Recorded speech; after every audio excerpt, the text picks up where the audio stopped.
जो चाहे मांग लो, पर मुझे सुखी होने का रहस्य बता दो। मुझे नींद आ रही है राजा, मुझे सोने दो। राजा हैरान था। दूसरी बार राजा फिर बड़े दल बल के साथ आया। भूरा, भूरा, हाथी घोड़े दास दासियां जितनी चाहे मांग लो, पर मुझे सुखी होने का रहस्य तो बता दो। राजा, हाथी घोड़े दास दासियों के बिना भी मैं सुखी हूँ, फिर कभी आना। तुम्हें क्या चाहिए भूरा? मांग कर तो देखो। मुझे सुखी होने का रहस्य तो बता दो।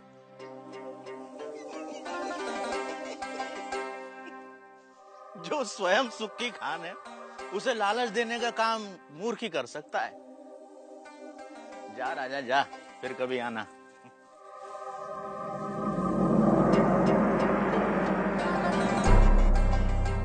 और राजा चला गया। उसे समझ नहीं आया कि गाड़ीवान भूरे को क्या चाहिए था कि अचानक राजा एक दिन अकेले गाड़ीवान के सामने आ खड़ा हुआ।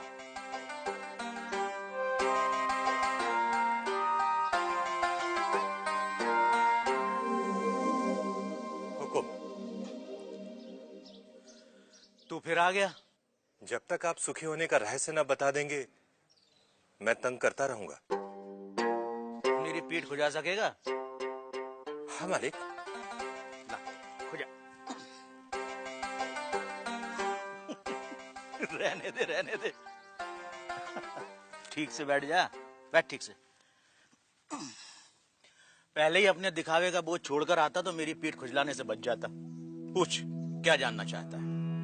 यह कैसा रहस्य है कि जिसके पास सैकड़ों कमीजें हैं, वह सुखी नहीं है, और जिसके पास कोई कमीज नहीं, वह सुखी है?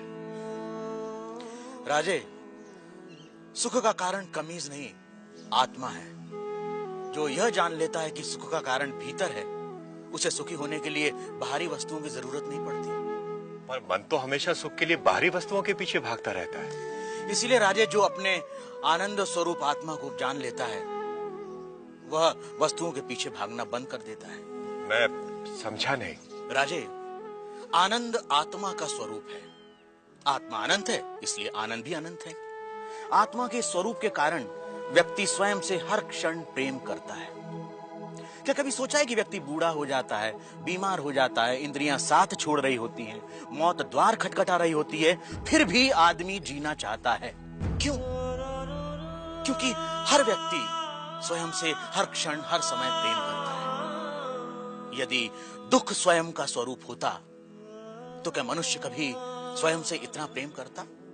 कभी तुमने सोचा है कि कभी कभी आत्महत्या का विचार क्यों आता है? नहीं मालिक।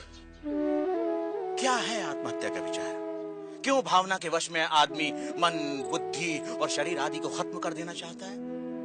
क्योंकि आत्महत्या का विचार भी आत्म प्रेम को ही व्यक्त करता है। जब व्यक्ति दुख और दुख देने वाली स्थितियों से छुटकारा नहीं देखता, तब वह अज्ञानता में आत्महत्या को ही दुखों से छुटकारा पाने का रास्ता समझता है। इतना है मनुष्य का स्वयं के प्रति प्रेम कि वह अपने अस्तित्व को भी समाप्त कर देना चाहता है। सुख भीतर है, तो मनुष्य बाहर संसार के पीछे भागता क्यों है? क्योंकि वह स्वयं से प्रेम करता है। मनुष्य जिसकी भी अभिलाषा करता है, चाहे वह धन हो या वैभव, पत्नी, पति या पुत्र हो, वे सिर्फ उपकरण हैं जिनकी अभिलाषा मनुष्य स्वयं के सुख के लिए करता है। मनुष्य अपनी प्रियतम वस्तु या संबंधी को भी छोड़ देता है यदि वह वस्तु या वे संबंध दुख का कारण हो जाए। इसलिए मनुष्य सबसे अधिक स्वयं से प्रेम करता है। कोई भी व्यक्ति, चाहे वह संसार को पाने या संसार को छोड़ने की राह पर ही क्यों न चल रहा हो, वह स्वयं के लिए ही है। स्वयं के लिए इतना प्रेम कि या तो सारा संसार या संसार नहीं। स्वयं के प्रति इतना प्रेम ही आत्मा के सुख स्वरूप का प्रमाण है। यदि ऐसा नहीं होता तो मनुष्य दुखों से प्रेम करता। चूंकि अज्ञानतावश हम अपने आनंद स्वरूप को नहीं जानते, इसलिए इस आशा में संसार और वस्तुओं के पीछे भागते रहते हैं कि वह हमें छोटे छोटे सुख देगी। यह ठीक वैसा ही है कि जो सुखों का स्वामी है, राजा है, वह खुद को भिखारी समझ दूसरों से इसकी उम्मीद करता है। यही है अज्ञान की शक्ति। इसलिए राजे, संबंधों का और वस्तुओं का सुख स्थायी नहीं होता, परंतु आत्मा का आनंद असीम होता है। वो कैसे स्थायी है? राजीव, जब भी हम किसी प्रिय व्यक्ति या प्रिय वस्तु को देखते हैं तो उससे आनंद होता है। इस आनंद को शास्त्र प्रिय कहते हैं। और जब हम उस वस्तु को पा लेते हैं या उस व्यक्ति से मिल लेते हैं तब वह आनंद कई गुना बढ़ जाता है। उसे मोद कहते हैं। और जब हम उस वस्तु का उपभोग करते हैं तब उससे प्राप्त होने वाले आनंद को प्रमोद कहते हैं। परंतु जैसे ही हम उस व्यक्ति या उस वस्तु से अलग हो जाते हैं वह आनंद भी समाप्त हो जाता है। इसलिए राजे, वस्तुओं का आनंद, व्यक्तियों का आनंद स्थायी नहीं होता, परंतु आत्मा का आनंद स्थायी और अनंत होता है। बुरा व राजा में आनंद पर लंबी चर्चा हुई, जिसे वेदांत में आनंद मीमांसा कहते हैं। सात्विक आनंद, राजसिक आनंद, तामसिक आनंद से लेकर अलग अलग प्राणियों और अवस्थाओं में आनंद की अनुभूति और उसके कारणों की भूरा ने मीमांसा की। पर अंत में राजा ने वह प्रश्न किया जो इस समय हम सबके मन में है।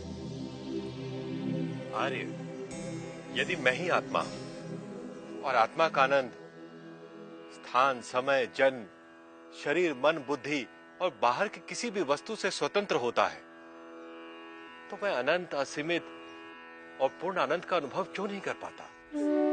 राजे, यदि तुम अपनी आंखें बंद करोगे तो अंधेरा ही दिखाई देगा।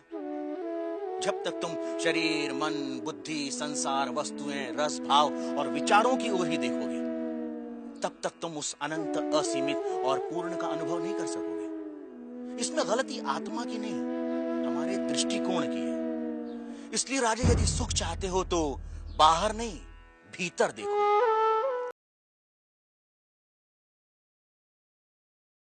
कामना ही आत्मा के आनंद स्वरूप का कारण है। तुमने ठीक समझा नटी। इसीलिए पूरा जीवन हम सुख की तलाश में रहते हैं।